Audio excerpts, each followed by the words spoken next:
இந்த வீடியோல ஈர்ப்பு விதியோட ஒரு முக்கியமான பயிற்சியான ட்ரிபிள் ஃபைவ் பற்றி நம்ம பார்க்க போகிறோம்.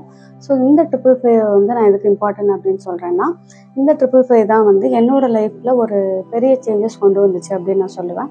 ஃபஸ்ட்டு நான் சீக்ரெட் புக் படித்ததுக்கப்புறம் அந்த கிராட்டிடியூட் இதெல்லாமே ஓரளவுக்கு நான் ஃபாலோ பண்ணி முடிச்சதுக்கப்புறம் நான் ஃபஸ்ட்டு பண்ண மேனிஃபெஸ்டேஷன் பயிற்சி என்ன அப்படின்னு பார்த்தோன்னா ட்ரிபிள் ஃபைவ் தான் பண்ணேன்.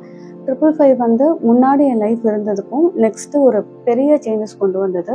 நான் இதெல்லாம் என் லைஃப்பில் நடக்குமா அப்படின்னு நான் நினச்ச எல்லா சேஞ்சஸுமே என்னோடய லைஃப்பில் கொண்டு வந்தது. ஸோ ட்ரிபிள் ஃபைவ் அப்படின்றது பர்சனலாக நான் எக்ஸ்பீரியன்ஸ் பண்ணப்போ எனக்கு வந்து ரொம்பவே ஒரு பெட்டராக ஒர்க் அவுட் ஆன ஒரு மேனிஃபெஸ்டேஷன் டெக்னிக் அப்படி தான் நான் சொல்லுவேன்.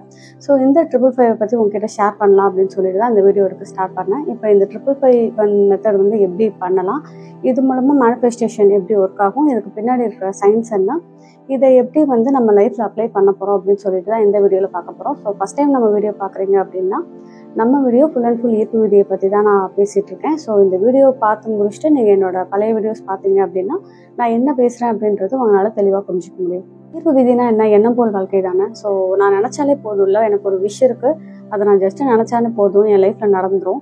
எதுக்கு நான் ஒரு ரைட்டிங் ப்ராசஸை நான் ஃபாலோ பண்ணணும், ஒரு சென்டென்ஸை வந்து 55 டைம்ஸ் எழுதணும் அப்படின்னு சொல்லிட்டு நிறைய பேருக்கு டவுட் இருக்கும். ஃபஸ்ட்டு இந்த 55x5 வந்து ரைட்டிங் ப்ராசஸாக எதுக்கு பண்ணுறோம் அப்படின்றத பார்ப்போம். 5 டேஸ்க்கு 55 சென்டென்ஸை வந்து ரிப்பீட்டடாக எழுத போகிறோம். ஆக்சுவலாக இது பார்த்திங்கன்னா ஒரு ரிப்பீட்டட் ப்ராசஸ் அப்படின்னு சொல்லலாம். ஃபார் எக்ஸாம்பிள், இப்போ நான் ஒரு வீடு கட்ட போகிறேன் அப்படின்னா இன்றைக்கி வந்து இந்த டேயில் என்னோடய வீடு ஹவுஸ் வார்மிங் ஃபங்க்ஷன் நடந்துகிட்ருக்கு அப்படின்னு சொல்லிட்டு 5 டேஸ் எழுதணும், 55 டைம்ஸ் எழுதணும். இந்த 55 டைம்ஸை வந்து ஒரே ஸ்ட்ரெஸ்ஸில் எழுதலாம் அப்படின்னு பார்த்தீங்கன்னா அப்படியே நீங்கள் எழுதலாம். இல்லை அப்படின்னா morning 1 time, evening 1 time, better 1 ஷாட்டில் எழுத பாருங்கள். முடியலை அப்படின்னா 2 ஷாட்டில் எழுதுங்க. இது வந்து நான் எதுக்கு எழுதுறேன் அப்படின்னு பார்த்தோம்னா, என்னோடய லைஃப்பில் வந்து நிறைய லிமிட்டட் பிலீஃப்ஸ் இருக்கும். என்னோடய வாழ்க்கையில் இதெல்லாம் நடக்குமா அப்படின்னு சொல்லிட்டு நம்ம மனசுக்குள்ளே நிறைய கொஸ்டின்ஸ் இருக்கும். நம்ம கான்ஷியஸ்லேயுமே வந்து நிறைய டவுட் இருக்கும். ஏன்னா நம்ம ஒரு இத்தனை வருஷமாக நம்ம பழக்கப்பட்ட விஷயம், நம்மளை சுற்றி இருக்கிறவங்க கற்றுக் கொடுத்த விஷயம் அப்படின்னும் போது இந்த லிமிட்டட் பிலீஃப்ஸ்ன்றது அதுதான். நம்மளால் இதை தாண்டி எதுவும் பண்ண முடியாது அப்படின்னு சொல்லிட்டு ஒரு நெகட்டிவ் தாட் இருக்கும். இதுதான் லிமிட்டட் பிலீஃப்ஸ். ஃபார் எக்ஸாம்பிள், இப்போ நீங்கள் ஒரு 30,000 சேலரி வாங்குறீங்க, நான் வாங்க போகிறது என்னமோ ஒரு 5 crores வில்லா, இது என்னால் வாங்க முடியுமா? இப்போ இருக்கிற இந்த 30,000ல் என்னால் இந்த வில்லா வந்து வாங்க முடியாது அப்படின்னு சொல்லிட்டு நம்ம கான்ஷியஸ் சொல்லும். இதெல்லாம் வந்து பேராசை, இதெல்லாம் உன்னால் முடியுமா அப்படின்னு சொல்லிட்டு இந்த லிமிட்டட் பிலீஃப்ஸ் என்ன பண்ணோம்னா, நம்ம கோலை அச்சீவ் பண்ணுறதுக்கு என்னென்ன அப்டக்கிள்ஸ் இருக்கோ அது எல்லாத்தையுமே வந்து நம்ம முன்னாடி வந்து கொண்டு வந்து காட்டும். நம்ம கோலை அச்சீவ் பண்ணுறதுக்கு ப்ராக்டிஸை நம்ம ஸ்டாப் பண்ண ஆரம்பிச்சிடுவோம். ஸோ இந்த 55x5 எழுதும்போது என்ன பண்ணுவோம் அப்படின்னா, இப்போ நான் ஆல்ரெடி சொன்ன மாதிரி என்னோடய வீட்டு நான் ஹவுஸ் வார்மிங் ஃபங்க்ஷன் பண்ணிகிட்ருக்கேன் அப்படின்னு சொல்லிட்டு ஒரு 55 டைம்ஸ் சேம் சென்டென்ஸை ரிப்பீட்டடாக எழுதிட்டே இருக்க போகிறோம். அப்படி ரிப்பீட்டடாக எழுதிட்டே இருக்கும்போது கான்ஷியஸ்க்கு என்ன தெரிய ஆரம்பிக்கும், நம்ம கோல் இதுதான் அப்படின்னு தெரிய ஆரம்பிக்கும். ஸோ அதுக்குண்டான ஆப்பர்ச்சுனிட்டிஸை வந்து கான்ஷியஸ் தேட ஆரம்பிக்கும். லைஃப்மே டெவலப் ஆகிறத வந்து நம்ம ரியலைஸ் பண்ண ஆரம்பிக்கலாம். இந்த 55x5 ப்ராசஸ் பார்த்திங்கன்னா உங்களுக்கு ஃபஸ்ட் டைம் எழுத ஆரம்பிக்கும் போது கண்டிப்பாக ஒரு மாதிரி கை வலிக்கிற மாதிரி இருக்கும், போர் அடிக்கிற ப்ராசஸ் மாதிரி இருக்கும்.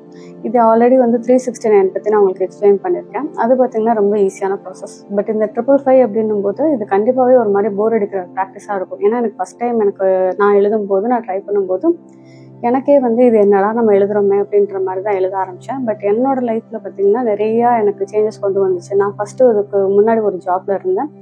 அந்த ஜாபில் எனக்கு இன்கமே பார்த்திங்கன்னா மந்த்லி வந்து 20,000 அது மாதிரி தான் இருந்துச்சு. ஸோ நான் ஆசைப்பட்ட ஒரு ஜாப் நினச்சேன், ஆசைப்பட்ட ஊரில் அப்படின்னும் போது இந்த 55 ப்ராக்டிஸ் நான் எடுக்கும்போது தான் எனக்கு தேவைப்பட்ட எல்லா விஷயமும் கிடச்சி. நான் என்ன சேலரி எக்ஸ்பெக்ட் பண்ணணும் அதை விட எனக்கு அதிகமாகவே கிடச்சிது. ஸோ இது மாதிரி விஷயங்கள்லாம் என் லைஃப்பில் நிறைய நடக்க ஆரம்பிச்சிது. ஸோ இந்த 55 வந்து நம்ம ஃபாலோ பண்ணும்போது என்ன ஆகும் அப்படின்னு பார்த்தோம்னா, ஒரு 5 டேஸ் வந்து நம்ம கண்டினியூஸாக எடுக்கணும். நிறையா பேருக்கு டவுட் வரும், இந்த 5 டேஸில் நான் வந்து இன்னொரு 2-3 கோலுக்காக நான் மேனிஃபெஸ்டேஷன் டெக்னிக் வந்து பயன்படுத்தலாமா அப்படின்னு கேட்டால், நீங்கள் அப்படி கான்ஷியஸ்க்கு ஒரு குழப்பமான மனநிலையை கொடுத்தீங்க அப்படின்னா அது என்ன ஆப்பர்ச்சுனிட்டிஸ் கொண்டு வரணும் அப்படின்னு சொல்லிட்டு கன்ஃபியூஸ் ஆகும். ஸோ இப்போ ஒரு கோல் எடுக்கிறீங்க அப்படின்னா அந்த கோலுக்காக மட்டும் எழுதுங்க. இப்போ நான் வந்து இப்போ ஒரு கார் வாங்கணும் அப்படின்னா இன்றைக்கி அந்த கார் நான் டெலிவரி எடுத்துகிட்ருக்கேன் அப்படின்னு சொல்லிட்டு ப்ரெசன்ட் கண்டினியூஸ் டென்ஸில் எழுத பாருங்கள். ஸோ இப்போ எனக்கு நடந்துட்டு இருக்க மாதிரி இந்த கோலை எழுதணும். நம்ம கிராஜுவேட்லாம் எப்படி எழுதுவோம், என்னோடய லைஃப்பில் கிடைச்ச எல்லா விஷயத்துக்கும் நன்றி அப்படின்னு சொல்லிட்டு ஆல்ரெடி பாஸ்ட்டில் இருக்கிற விஷயத்துக்கு நம்ம நன்றி சொல்லுவோம். பட் இந்த 55x5ல் என் லைஃப்பில் இந்த விஷயம் இப்போ கிடச்சிருக்கு, இப்போ நீங்கள் ஃபீல் பண்ணுறீங்க, என்னோடய லைஃப்பில் இது இப்போ இருக்குது அப்படின்னு சொல்லிட்டு ப்ரெசன்ட் கண்டினியூஸ் டென்ஸில் வந்து நீங்கள் இதை எழுதணும். ஸோ இப்போ ட்ரிபிள் ஃபைவ் ப்ராக்டிஸ் நீங்கள் எடுத்துக்கிறீங்க, ஒரு 2-3 கோலுக்காக நீங்கள் எடுக்கிறீங்க அப்படின்னா ஒரு 1 மந்த் எடுத்துக்கிறீங்க. ஸோ 5 டேஸ் வந்து ஒரு கோலுக்காக ஃபோக்கஸ் பண்ணுங்கள், ஒரு 2 டேஸ் 3 டேஸ் விட்டுருங்க, விட்டுட்டு அடுத்த கோலுக்காக ஃபோக்கஸ் பண்ணுங்கள். பட் என்னோட பெட்டர் சஜஷன் என்ன சொல்கிறேன் அப்படின்னா, நீங்கள் என்ன பண்ண போகிறீங்க, உங்கள் கான்ஷியஸ்குள்ளே எனக்கு இந்த விஷயம் வேணும் அப்படின்ற விதையை வந்து தூவ போகிறீங்க. அதுதான் இந்த ப்ராசஸ். இது வந்து லைக் ஒரு மேஜிக் மாதிரி கிடையாது. நிறைய பேருக்கு நிறைய டவுட் இருக்கும். இந்த ட்ரிபிள் ஃபைவ் மெத்தட் வந்து 5 டேஸ் நான் ஃபாலோ பண்ணுறேன், நான் ஃபாலோ பண்ணி முடிச்சதுக்கப்புறம் 5 டேஸ்க்கு அப்புறம் எனக்கு வந்து ரிசல்ட் வேணும் அப்படின்னு சொல்லிட்டு நிறையா பேர் எக்ஸ்பெக்ட் பண்ணுவீங்க. இந்த ப்ராசஸ் அப்படி கிடையாது. இது என்ன அப்படின்னா, ஒரு 5 நாள் உங்கள் எண்ணத்துக்குள்ளே ஒரு விதையை தூவுறீங்க. இந்த விஷயம் எனக்கு வேணும், இந்த கோலை அச்சீவ் பண்ணுறதுக்கு இந்த விஷயத்த நான் மேனிஃபெஸ்டேஷன் பண்ணுறேன் அப்படின்னு சொல்லிட்டு ஒரு விதையை தான் வந்து உங்கள் கான்ஷியஸில் நீங்கள் தூவுறீங்க. இந்த விதையை நீங்கள் தூவும் போது கான்ஷியஸ் என்ன பண்ணும், அந்த எண்ணம் வந்து ஒரு செடியாக வந்து முளைக்க ஆரம்பிக்கும். ஸோ அப்படி வரும் பொழுது தான் உங்கள் கோல் வந்து மேனிஃபெஸ்டேஷன் ஆகும். ஸோ எப்பயுமே வந்து நீங்கள் இந்த ட்ரிபிள் ஃபைவ் மெத்தட்லாம் பண்ணுறீங்க அப்படின்னா, இது வந்து கான்ஷியஸ்க்கு ஒரு விஷயம் வேணும் அப்படின்ற நான் உங்கள் லைஃப்பில் இல்லாத ஒரு விஷயத்த வந்து கொண்டு வர முயற்சி பண்ணுறீங்க. ஸோ உங்கள் கான்ஷியஸ் வந்து நம்பகத்தன்மை இருக்கணும். அதுக்கு ஸோ கான்ஷியஸ்க்கு ஒரு நம்பகத்தன்மை கொண்டு வர்றதுக்கு நம்ம என்ன பண்ணணும் அப்படின்னா, இப்போ நீங்கள் மேனிஃபெஸ்டேஷன் பண்ணுறீங்க அப்படின்னும் போது ட்ரிபிள் ஃபைவ் நீங்கள் எழுதுறீங்க அப்படின்னா அதுக்கு ஒரு 2 மந்த்ஸ்க்கு முன்னாடி இந்த லைக் கிராட்டிடியூட், அஃபர்மேஷன்ஸ் இது எல்லாமே வந்து நீங்கள் பண்ணிவிட்டு இதை பண்ணும்போது ரிசல்ட் வந்து உங்களுக்கு ரொம்ப குயிக்காக இருக்கும். அதுக்காக நீங்கள் இது பண்ணாமல் லைக் கிராட்டிடியூட் எழுதுறதோ இல்லை அஃபர்மேஷன் கேட்காமலோ வந்து இந்த 55x5 பண்ணாதீங்க அப்படின்னு சொல்லலை. ஒரு பெட்டர் ரிசல்ட் வேணும், ஒரு குயிக் ரிசல்ட் வேணும் அப்படின்னு சொல்லிட்டு நீங்கள் எக்ஸ்பெக்ட் பண்ணீங்க அப்படின்னா 2 மந்த்ஸ் இந்த ப்ராசஸை ஃபாலோ பண்ணிவிட்டு நெக்ஸ்ட் 3rd மந்த் வந்து இந்த 55x5 வந்து நீங்கள் எழுத ஆரம்பிக்கலாம். அண்ட் அடுத்து பார்த்தீங்கன்னா நிறைய பேருக்கு வந்து தோணும், இந்த ட்ரிபிள் ஃபைவ் மெத்தடை வந்து நான் லாங் டேர்ம் கோலுக்கு யூஸ் பண்ணிக்கலாமா இல்லை ஷார்ட் டேர்ம் கோலுக்கு யூஸ் பண்ணிக்கலாமா அப்படின்னு சொல்லிட்டு டவுட் இருக்கும். இந்த மெத்தட் பார்த்தீங்கன்னா நீங்கள் எந்த கோலுக்கு வேணாலும் எடுத்துக்கலாம். ஆக்சுவலாக இது வந்து இப்போ நீங்கள் ஒரு நல்ல வேலை வேணும்னு நினைக்கிறீங்க அப்படின்னா வேலைக்காக யூஸ் பண்ணலாம், இல்லை ஒரு நல்ல ரிலேஷன்ஷிப்காக நீங்கள் மேனிஃபெஸ்டேஷன் டெக்னிக் ஃபாலோ பண்ணுறீங்கன்னா அதுக்காக பண்ணலாம், ஒரு வீட்டுக்காகவோ இல்லை காருக்காகவோ எந்த விஷயத்துக்காகவோ கூட நீங்கள் இந்த 55x5 வந்து பண்ணிக்கலாம். இது வந்து பர்டிகுலர் கோலுக்காக மட்டும்தான் பண்ணும், அது பண்ணாதான் வந்து இது என்னோட லைஃப்பில் ரிஃப்ளெக்ட் ஆகும் அப்படின்னு கிடையாது. நீங்கள் லைஃப்பில் உங்களுக்கு வேணுன்ற சின்ன கோலோ பெரிய கோலோ எந்த கோல் வேணாலும் எடுத்துட்டு இந்த ட்ரிபிள் ஃபைவ் டெக்னிக்கை வந்து உங்கள் லைஃப்பில் வந்து இம்ப்ளிமெண்ட் பண்ணிக்கலாம். ஸோ சிம்பிளாக சொன்னால் என்ன பண்ண போகிறோம் அப்படின்னா, ஒரு கோல் எடுத்துக்க போகிறோம், எடுத்துட்டு 5 டேஸ் எடுத்துக்க போகிறோம். இந்த 5 டேஸில் 55 டைம்ஸ் அதே சென்டென்ஸை ரிப்பீட்டடாக எழுத போகிறோம்.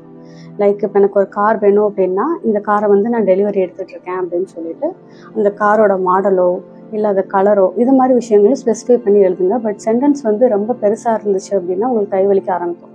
ஸோ சென்டென்ஸை வந்து எப்பவுமே ஷார்ட் பண்ணி எழுதுங்க. இப்போ வந்து நான் ஒரு கியா கார் எடுக்கிறேன் அப்படின்னா என்னோட கியா ப்ளூ கலர் கார் இன்னைக்கு டெலிவரி எடுத்ததுக்கு நன்றி அப்படின்னு சொல்லிட்டு ஒரு 55 டைம்ஸ் வந்து சேம் சென்டென்ஸை வந்து 5 டேஸ் எழுத போகிறீங்க. இதே நான் ஆல்ரெடி சொன்ன மாதிரி சிங்கிள் ஷார்ட்டில் எழுதலாம், இல்லை அப்படின்னா ஒரு 2 டைம் மார்னிங் ஒரு தடவை நைட் ஒரு தடவை வாட் எவர் உங்களுக்கு எப்போ டைம் கிடைக்குதோ அது மாதிரி பிரித்து கூட நீங்கள் எழுதிக்கலாம். ஸோ இந்த வீடியோவில் உங்களுக்கு ஏதாவது டவுட் இருந்தது ட்ரிபிள் ஃபைவ் பற்றி இன்னும் நீங்கள் தெரிஞ்சுக்கணும்னு நினைக்கிறீங்க அப்படின்னா என்னோட வாட்ஸ்அப் நம்பர் நான் ஆட் பண்ணியிருக்கேன், நீங்கள் அதில் கூட டவுட் கேட்டு தெரிஞ்சுக்கலாம். இல்லை ஒரு லைஃப் ட்ரான்ஸ்ஃபர்மேஷன் கோச்சிங்காக போயிட்டு என்னோட லைஃப்பில் ஒரு ஃபுல் அண்ட் ஃபுல் ட்ரான்ஸ்ஃபர்மேஷன் கொண்டு வரணும், என்னோட கோலை வந்து நான் அச்சீவ் பண்ணணும், அதுக்கு என்னோட லைஃப்பை ஃபுல்லாமே வந்து நான் ஒரு ஃபோக்கஸ்டாக வச்சுக்கணும், எந்த விஷயத்தையும் நான் டிஸ்ட்ராக்ட் ஆகக்கூடாது அப்படின்னு நீங்கள் நினச்சிங்க அப்படின்னா லைஃப் கோச்சிங்கில் ஜாயின் பண்ணிக்கலாம். என்னோட லைஃப் கோச்சிங்கில் என்னோட வாட்ஸ்அப்பில் நீங்கள் என்கொயரி பண்ணி தெரிஞ்சுக்கலாம். நன்றி.